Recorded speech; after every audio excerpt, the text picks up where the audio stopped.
this right there. Our other liturgical sign, right? Oh, it's always so much quieter when they go. You know, they don't talk, they don't chat. I'm always marveled, too, at the quiet.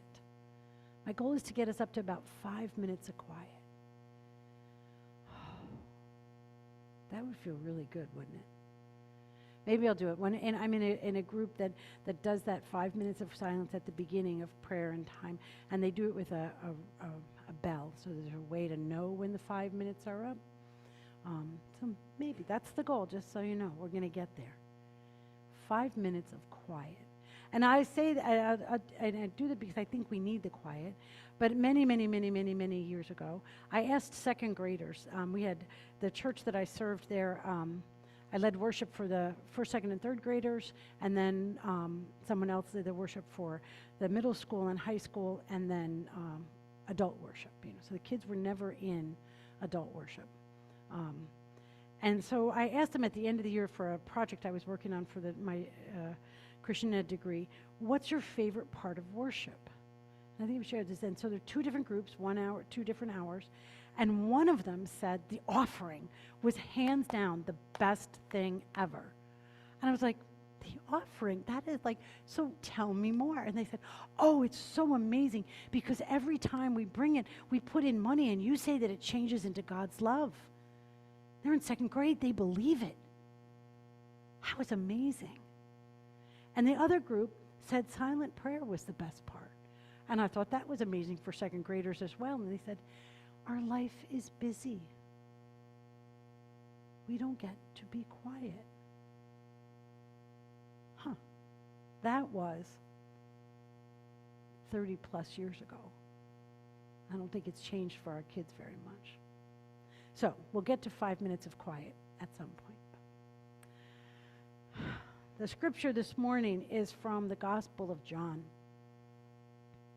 As Jesus walked along, he saw a man who was blind from birth. Jesus' disciples asked, Rabbi, who sinned so that he was born blind, this man or his parents? Jesus answered, neither he nor his parents. This happened so that God's mighty work might be displayed in him. While it's daytime, we must do the works of him who sent me. Night is coming when no one can work. While I am in the world, I am the light of the world. After he said this, he spit on the ground and made mud with saliva and smeared the mud on man's eyes. Jesus said to him, go wash in the pool of Siloam, which means sent. So the man went away and washed. When he returned, he could see. The man's neighbors and those who used to see him when he was a beggar said, isn't this the man who used to sit and beg? Some said it is. Others said, no, it's someone who looks like him. But the man said, it's me. So they asked him, how were you able to see?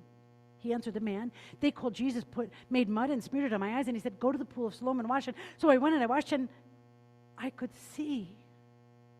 They asked, where is this man? He replied, I don't know. And then they led the man who had been born blind to the Pharisees. Now Jesus made the mud and smeared it on the man's eyes on a Sabbath day. So Pharisees also asked him how he was able to see. The man told them, he put mud on my eyes, I washed, and now I see. Some Pharisees said, this isn't a man from God because he breaks the Sabbath law. Others said, how can a sinner do miraculous signs like these? So they were divided. Some of the Pharisees questioned the man who had been born blind again. What do you have to say about him since he healed your eyes? He replied, he's a prophet.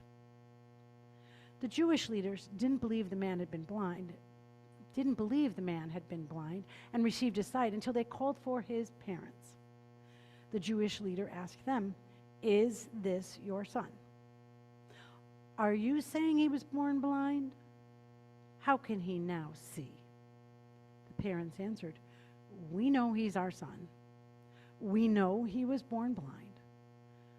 But we don't know how he now sees. We don't know who healed his eyes. Ask him. He's old enough to speak for himself. His parents said this because they feared the Jewish authorities.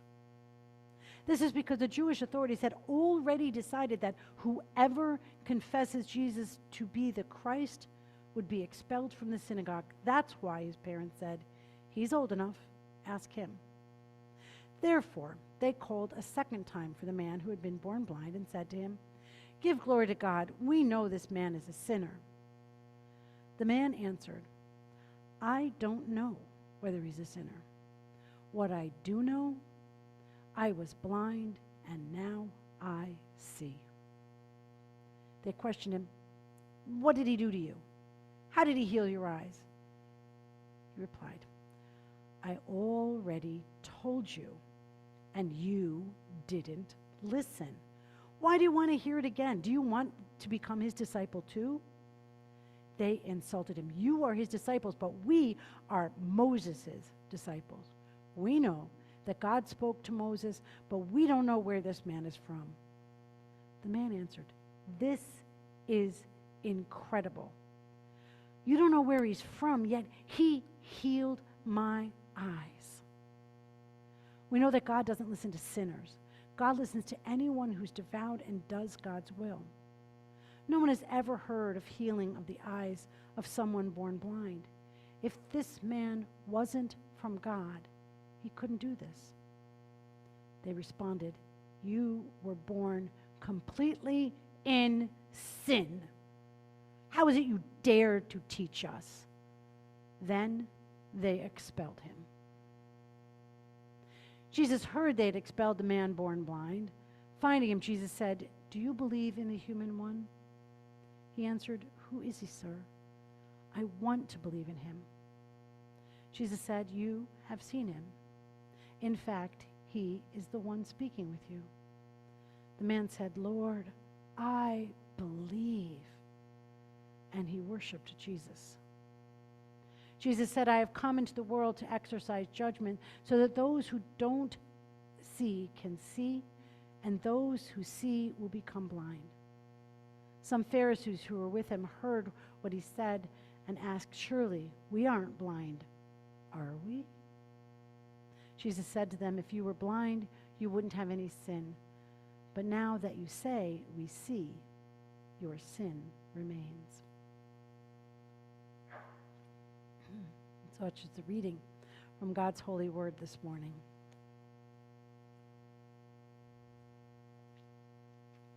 It was a really long drive.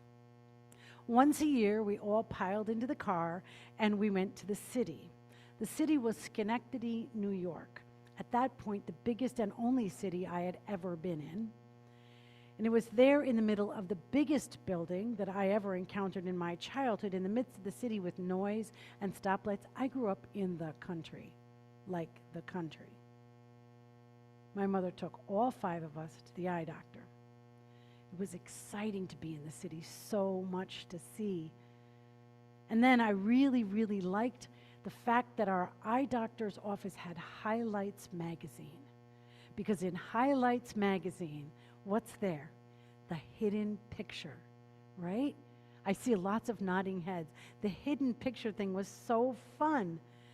The only problem was there was only one recent magazine, and that meant there were only 7 things to find. And when you were one of 5 waiting for your eye appointment, well, there was a lot of waiting once you found all those 7 objects. But I was thankful for Dr. Lobel because he helped me see. I wonder what the blind beggar experienced. Daily acknowledgement as he sat in the market or near the gate. But simultaneously on the margins, he was right there and on the edge, seen every day and not seen at the same time. The text we heard was so long, so let's go back to the beginning. Jesus and the disciples were walking, and they see the man. And the disciples begin to question Jesus. Whose sin is it that the man was born blind? Now, for you and I, we don't think of it that way. We think there's some illness or some situation, right? But in that day, sin and illness were equally related. One meant the other. And even though I know we know about pathogens and bacteria, and do we know about a viral infection? Oh, kind of, right? I wonder if we're all that different. In this story, they ask what caused the blindness. Now, we don't automatically connect sin with the state of being separated from God with physical ramifications for illnesses in our life, right? If someone is sick, we don't say, oh, they must have sinned. We must say they got a bacteria, virus, or something like that. But for the person sometimes that's afflicted, there's both an internal and external conversation. Whose fault is it that they're ill, differently abled, poor, displaced, or broken in some way?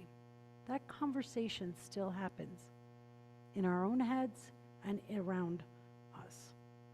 And it's important in the biblical story and in our own stories to remember Jesus' response. It is unequivocal, consistent throughout the whole story. There is no sin. Sin is not the issue. Whatever you've learned that to be, in this story, it is not relevant. The man didn't do anything, say anything, be anything. His parents didn't do anything, say anything, be anything that made him this way. The story is about God. The story is about love. The story is about compassion and grace and our ability to see it. I love that Jesus spits in the dirt, right? Nowadays we'd be going, don't do that. But he spits in the dirt and makes mud. And he takes living water from his being, and mixes it. Reminds us, I hope it reminds you, an echo of another story. The second story of creation, right? Where God takes mud, the Adam, earth, and forms it. Here, Jesus takes Adam, the earth, and reforms it into a healing, restorative process, a recreation. It's intimate and handmade actions that make new life possible. And then he tells the guy, go wash. That's all he has to do. Just go wash. Wash away the mud. Wash away the past. Wash away the hurt of isolation. Wash away all that binds you to an unwhole past and be made new. See the world anew. Are there not days in your life you wish you had mud in your eye? To just go wash. Wash it all away. See the world anew. He was healed of his blindness, but the healing was also a healing of the spirit. The author of John challenges spiritual blindness as much as anything else. And from that, we can all receive healing. The blind beggar with eyes open sees Jesus as healer. Now, my brother went with me to the eye doctor, and he has a different vision issue than I do. And I remember him in his bedroom. He had a string, and on that string were different objects. He tied the string to a thing in his bedroom, and he had to hold it out and focus his eyes to strengthen his eye muscles. I remember those exercises. And he wears glasses now, but he's a little older than me, so maybe that's acceptable. And I remember those eye exercises, and I contend that at St. John's, we take our vision seriously and do the exercises that strengthen our vision. And it starts in small ways that matter. Ethan's going to present to you his Eagle Scout project today, and I'm going to, not this moment, he's like, I thought it was coming later. The slides are later in the thing. I don't know, but when Ethan came to me with his proposal, it was all really nicely done. Very well thought out and laid out. The details were all sorted. Trees were selected. They were beautiful trees. But I had done some learning in the time since he had suggested that he do this project and the time we met, and he has done some learning since that time. So the trees that he had originally suggested and the trees that he will suggest in his project today are different. He and I explored an expanding vision of what may make our space not only beautiful, an opportunity for memorial, but also better for our ecosystem. His initial vision was great. It was well done. But he has learned more and been able to expand his vision. And I believe that can happen in part because he sees people of faith all around him now for almost your whole life. I didn't know you were going to be in the room, Ethan. Doing just that, expanding their vision, exercising their vision. What does it take to make things possible? And this is where I prayed in the prayer of confession, please don't flip the script. And this is it. I think this is an amazing thing that happens here all the time. And it happened this week in a different way. But Ethan, you're the benefactor of having an ability to expand your vision, and you're not alone. This week, I got a call, and I'm calling out some people because they didn't know they were going to be in the sermon, and they did. So I got a call that said, have we found housing yet in order to put up the refugee family? And I said, no, we have not. But we haven't given up.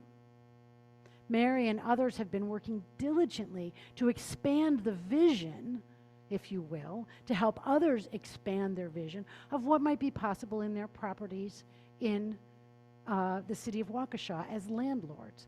How could we do that? What might that look like? To not have references, to not have a year's pay, to not have all the things they expect that they want to see. And they're working hard on that. And then I got another call that said, well, what if we just get the house ourselves? What happens then? I don't know. I don't know if that vision is possible. What if? And I love that the question can be raised with the what if and not an answer. Because that's what Jesus did for this man. What if he could see? What if his life was different? What if we had a different vision? Jesus asked that, and we practice that. Do we have an answer? Not yet. Who knows? We have been working diligently to create a space for this to happen for someone who has been lives in a place where the vision of that culture, whatever it is, because people come to this country from all over, the vision says you are not worthy of being here for whatever reason. War says we're the victors in this moment and you don't belong here.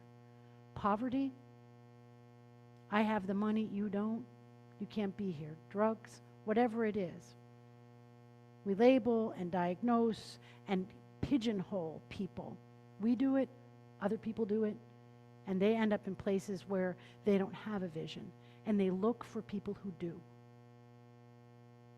They look for people who do. Can anyone help me see what's possible? The answer is yes. But in our story, they keep asking the man over and over and over again to tell them how he got healed. Tell me again. Tell me again. Now, I think supposedly it's connected or attributed to Albert Einstein. The definition of insanity. Can anybody give me that definition? Yeah, asking the same thing over and over and expecting different results. This story, I think Albert Einstein must have read it if he indeed is the person who made that quote, right? Asking the same question over and over and over again. We've never done it that way. We've never done it that way. What might be possible? What vision might be possible? There are times when we say why we've always done it that way because we really don't want things to change. It's very comfortable in some of our lives. Even when we live in discomfort, sometimes it can still be what we know.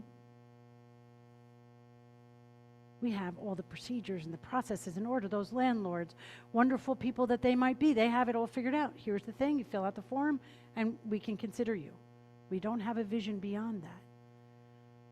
We don't have a house. Nobody's coming up with space. We have a vision, maybe. The neighbors don't want it to change. They don't even see the change. When they're asked, is this the same guy who sat outside the gate? Okay, wait a minute. If you've seen the same person over and over and over again, even if they're blind, do they like radically change their appearance the next morning? Generally not, right? Who was blind in that case, right? We know what we like to expect. We like to keep things the way they are. We're afraid of change because that might mean we have to change. And if we think about that, we might have to lose something. Security for those landlords, money for us, who knows? But if you don't have any risk, you're also not changing. Change always means risk, whether that's changing your job, whether that's changing what cereal you eat for breakfast, changing anything means risk. Now, in the story, the family took a big risk, right? They were at risk of being expelled from their community. They were at risk of being expelled from their community and said, oh, we don't know how this all happened. Don't ask us. Ask our son. He's the one that's the problem guy. Because they were afraid of what happened, what could happen. Man healed couldn't be afraid anymore. It was like he didn't give a rip. You want to know what happened? I'll tell you again and again and again. I was blind and now I see. Now things are possible that weren't possible just a little while ago. And this man who did it took the stuff of earth and made me new. He made me new. And I can see all things that are possible. I can see all things that are probable. And it is into that possibility that I choose to step, he says. I choose to step as I follow Jesus. As I follow the one who touched me, healed me, made me whole, who gave me all that possibility of new vision. And we do that too. We follow Jesus, which means we're willing to take the risk, to change, to think, to see a new vision, to see what might be possible. Screw probabilities. Is it probable that we should invest in a property? Probably not. Is it possible that we would do that? Yeah. Is it what we should do? Maybe, maybe not. But we'll explore that vision and see what might come of it. Maybe something completely different than what we envision in this moment. I just invite us to hear this story of a man who's willing to say over and over and over again, here's to mud in your eye. May it heal you and bless you. Here's to mud in your eye. May that be the thing that opens you up to all that is possible. Who knows?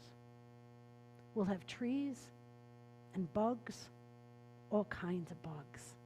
Sorry, Doug, they're not your terrain. Doug's good at keeping bugs out of where we don't want them. We want bugs in other places, right? And we'll see what's possible for people for whom a vision of hope is needed. Maybe that's us. Maybe we're the ones with the vision of hope, of possibility, of promise, of God's love. Maybe. Amen.